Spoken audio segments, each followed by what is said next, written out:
September 18th, 2025, and you know what Thursday means. Friday Junior, optimism's high, but we're grounding it with some solid intelligence. Today, we're unpacking the brief from yesterday, Wednesday, September 17th. Lots to cover, as always. Our mission, to pull out those key insights, those aha moments, and give you a clear picture of what shaped the world yesterday. So just a quick rundown of the top headlines we'll be digging into. Big news stateside, National Guard deployed in Memphis to tackle violent crime. We'll look at the local reaction. Then, out in the Atlantic, Tropical Storm Gabrielle has formed. Not an immediate landfall threat, but marine interests are definitely watching. Also, it was Constitution Day here. President Trump issued a letter to new citizens talking values and enhanced immigration vetting. Across the pond, King Charles hosted President Trump at Windsor. Lots of ceremony, warm symbols. Maybe less on the new policy front, we'll see. And shifting to finance. Right, finance. Singapore and Hong Kong, their monetary authorities, MAS and HKMA, signed a new deal on banking supervision. Should make things smoother. Meanwhile, in South Asia, some really severe weather. India's IMD warned of extreme rain, and tragically, deadly cloudbursts hit Uttarakhand. Diplomacy in Asia, too. Japan and Hungary agreeing to boost ties in trade, space, even nuclear energy, while stressing diplomatic solutions. And a few more quick hits. State Department wrapped up Secretary Rubio's trip Israel, Qatar, UK, focus on hostages, Gaza, partnerships. And finally, some updates from Africa and the Pacific. Nigeria lifted an emergency rule in River State. Australia and PNG signed a security deal. And Australia celebrated Citizenship Day, welcoming thousands of new citizens. Quite a mix. Before we jump into the details, just a quick word about our sponsor, NextSight. These deep dives are powered by their global investigations and intelligence work. Their OSINT platform, SiteConnect, is frankly incredible. It helps turn all this noise into signal. They handle complex cross-border investigations, corporate intelligence. It's fast, precise, fully corroborated. If you need that kind of clarity, check them out at www.next-site.com. Okay, let's get into it. Looking at yesterday's intelligence overall, what was the vibe? What was the global temperature, so to speak? Well, the official threat level was flagged as moderate. So elevated, things worth watching closely, but no single imminent global crisis brewing right then. Right. And the intel itself, how solid? Yeah, pretty solid. The Admiralty code was B3. That means most sources were reliable, official channels, major media. Some details might be from secondary sources, maybe not fully verified yet, but the core information is strong. Our confidence level is medium, or 3, meaning it's corroborated by multiple independent sources, though there's always some degree of uncertainty. Okay, so reliable intel, moderate threat level. What's the absolute bottom line if you had to summarize yesterday in one sentence? The executive summary put it pretty well. Public safety moves in the U.S., that intense rain in India, and a lot of diplomatic activity in Asia really dominated the landscape. And that UK state visit fits in there, too. Yeah, that was more about the symbolism, the optics of the transatlantic relationship being strong. Less about immediate policy changes, more reinforcing existing ties. It really paints a picture, doesn't it? Domestic issues, natural disasters, high-level diplomacy, all happening at once. Absolutely.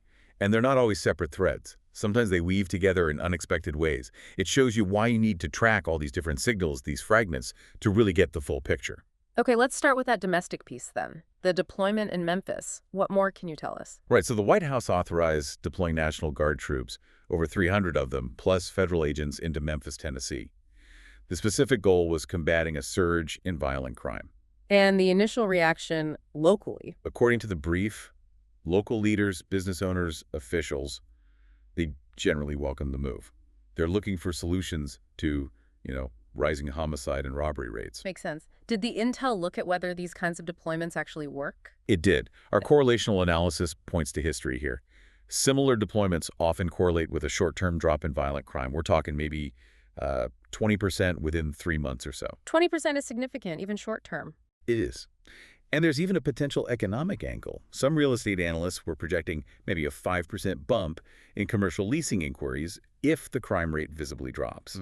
So there are tangible hopes attached. But there's always a but, isn't there?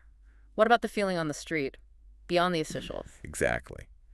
This is where it gets really interesting and kind of complicated. We picked up hearsay mostly from social media like X-Twitter. You saw posts reflecting that tension. Things like, glad to see action, hope it makes things safer, but I really hope this isn't permanent. Caution. Yeah, cautious support. But then you also had immediate pushback from civil rights groups. Tweets saying things like, militarizing our streets isn't the answer, we need community investment. So that classic tension, safety versus, well, the approach. Precisely. It raises that big question, the dilemma of militarizing police functions. What are the potential long-term impacts on community relations? Is there a risk of civil liberties litigation? And could that, down the line, actually dampen investor confidence if it feels like a city is under semi-permanent federal oversight? A lot for city leaders and residents to weigh up. Okay, let's shift to another domestic item. Constitution Day.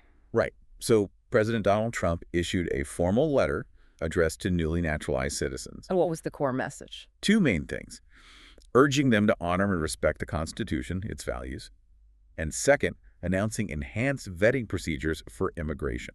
Enhanced vetting. What does that actually involve? Well, USCIS distributed the letter, and DHS Assistant Secretary Tricia McLaughlin gave some details. It involves things like neighborhood interviews, trying to verify voting records, basically adding more layers to background checks. Why the change? What's the administration's stated goal? The stated aim is twofold: reinforcing patriotic values among new citizens and preventing citizenship for individuals who might have criminal backgrounds or affiliations considered anti-American. And the reaction to this from new citizens, from advocacy groups. We saw hearsay reflecting both sides again. Newly naturalized citizens expressing pride, honored to take the oath, but sometimes adding comments about the already long process. On the other hand, immigration advocates were critical. Tweets arguing that enhanced vetting just means more delays for families trying to reunite, and questioning if it aligns with American values. And the practical impact, beyond the debate. Well, financially, more vetting steps likely mean higher processing costs for the government, and almost certainly it means longer waits for naturalization applicants. That could ripple out, potentially affecting labor markets that depend on immigrant workers filling roles. It's rated B3 confidence, low threat for now, but something to watch. Okay, let's broaden our view now. Across the Atlantic, the UK state visit, lots of ceremony at Windsor Castle. Yes, King Charles III hosting President Trump and the First Lady, carriage procession, guard of honor review, looking at royal collection artifacts. The works. High pageantry. What's fascinating here, as you said, is the symbolism, right? Even if new policies weren't announced. Exactly. These gestures, they're powerful diplomatic signals. They underscore alliances, in this case, renewed defense partnerships. Our analysis even suggests defense contractors are already looking at potential tender opportunities linked to this strengthened relationship. It's optics, but optics with potential real-world consequences. Though not all smooth sailing, the brief mentions some arrests. That's right. 4 protesters were arrested during the visit. It's a small number, but it's significant. How so? It highlights that even with these high-level displays of unity, there can be domestic resistance or concerns about the direction of alliances. It's a reminder for leaders that they need to balance strategic goals with public sentiment back home. Again, B3, low threat. Okay, staying with the Atlantic but turning to weather. Tropical storm Gabrielle. Yep, formed out in the central Atlantic. The U.S. National Hurricane Center reported it as the 7th named storm of the 2025 season. Any immediate danger? No immediate landfall risk mentioned in the forecast. But it could strengthen, potentially to hurricane force, around September 21st. So who's watching this closely? Definitely marine interests. Shipping companies, marine insurers. They're monitoring its track, potential impacts on transatlantic routes. We saw hearsay on sailor forums, people discussing adjusted voyages. And shipping managers noting insurance premiums might start ticking up if Gabrielle intensifies. It's an A2 source, high reliability, but low threat for now unless it tracks towards land or significantly disrupts shipping. Right. Let's pivot to Asia now. Finance first. Singapore and Hong Kong, the MAS and HKMA signing an MoU. What's the significance? This is quite important for regional banking. It's a memorandum of understanding aimed at deepening cross-border banking supervision between 2 major financial hubs. How will it work? What does it allow? It sets up formal frameworks for sharing confidential supervisory information, conducting joint inspections of banks operating in both places, and collaborating on crisis management. The why is clear: strengthen financial stability as these banks expand regionally. Makes sense. Any tangible benefits for the banks themselves? Potentially, yes. Better coordination and clearer rules could actually lower compliance costs for the big multinational banks operating across both jurisdictions. Our quantitative analysis suggests even a small reduction, say 0.5%, in compliance overhead could be significant. Oh, significant. Well, based on the roughly $1 trillion in cross-border banking assets between them, a 0.5% reduction could free up something like $5 billion for capital allocation. That's not small change. Wow. Okay. How did the financial world react? Generally positively. We saw chatter on LinkedIn, professionals praising the potential for simplified reporting, though some critics did raise flags about navigating potential differences in privacy laws between Singapore and Hong Kong. And the market. Modest positive reaction. Regional bank stocks on the Hang Seng and Singapore Exchange saw a small bump, around 0.8% yesterday. It suggests cautious optimism. This is A2, low threat. So for finance execs listening, what's the action item? Definitely conduct a compliance gap analysis. See how these new frameworks might streamline your operations and potentially reduce costs. Be proactive. Staying in Asia, but shifting to a much more somber topic. The weather in India. Yes, very serious situation. India's meteorological department, the IMD, issued warnings for heavy to very heavy rainfall across several states. This follows some deadly events already. Tragically, yes, it comes after deadly cloudbursts in the state of Uttarakhand. At least 18 fatalities reported and 16 people still missing as of the brief. What's causing such intense rain? It seems to be a combination of a delayed monsoon withdrawal and something called intense orographic lifting, basically, moisture-laden air being forced upwards by mountains, which enhances rainfall. It's sustaining these monsoon-like conditions longer than usual. And the impact? Severe disruption, infrastructure damage, and major concerns for agricultural supply chains. We saw an immediate market reaction yesterday. Rice futures on India's multi-commodity exchange rose 2%. Reflecting fears about the harvest. Exactly. Fears of reduced output. Analysts are estimating maybe a 10% drop if fields stay waterlogged through October. And online, you saw the human impact, viral videos of flooding, people cut off, desperate calls for aid. Hashtag Uttarakhand floods was trending. So, beyond the immediate tragedy, what are the ripple effects? Well, insurers are likely bracing for higher claims. And there's a real risk of food inflation spiking in the region. For anyone with supply chains touching that area, particularly COOs, the takeaway is urgent.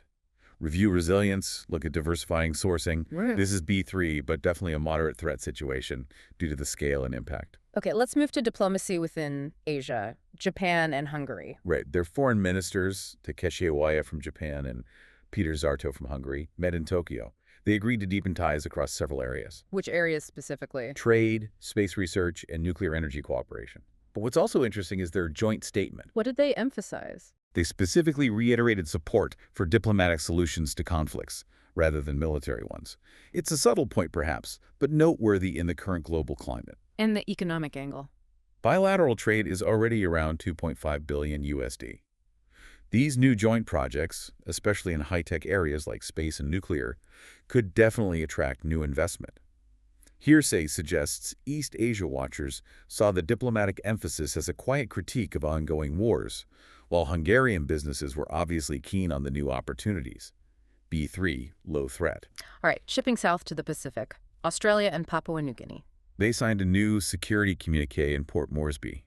It's about strengthening defense cooperation while stressing mutual respect for sovereignty. And PNG's perspective. Prime Minister James Marape praised the partnership, highlighting how it helps PNG modernize its armed forces. Australia is set to fund training and provide equipment upgrades. PNG expects economic benefits from the improved security that should follow. Any reaction from contractors or observers? Yes, defense contractors are already seeing potential tender opportunities. Yeah. Australian defense firm shares edged up about 1% after the announcement. But we also saw mixed feelings expressed online by some PNG citizens wanting the benefits, but emphasizing sovereignty. That balance again. Exactly. Yeah. And Australian defense observers noted expectations for more joint exercises, but also cautioned about the potential debt implications that can come with defense aid. So, for businesses looking at opportunities there? The recommendation is clear. Assess potential contracts, but ensure bids really emphasize respect for local sovereignty and have very transparent financing structures. Trust is key. That's rated B3, low threat. And one more from Australia, a happier note, Citizenship Day. Yes, Australia celebrated Citizenship Day, welcoming over 6,800 new citizens in ceremonies across the country. What's the significance there beyond the individual stories? It's a powerful symbol of multiculturalism, of course, but it also has tangible benefits. It boosts labor market participation. New citizens contribute economically, socially. They add to the national community. We saw lots of proud posts online from new Aussies, stories of families achieving citizenship. It's an A2 low-threat item, just a positive indicator of social integration. Okay, just before we wrap up, those brief updates we mentioned earlier. Right, two quick ones. First, the U.S. State Department summarized Secretary Rubio's recent trip stops in Israel, Qatar, and the U.K. Key topics were preventing Hamas regaining control of Gaza, pushing for hostage releases, and strengthening regional partnerships.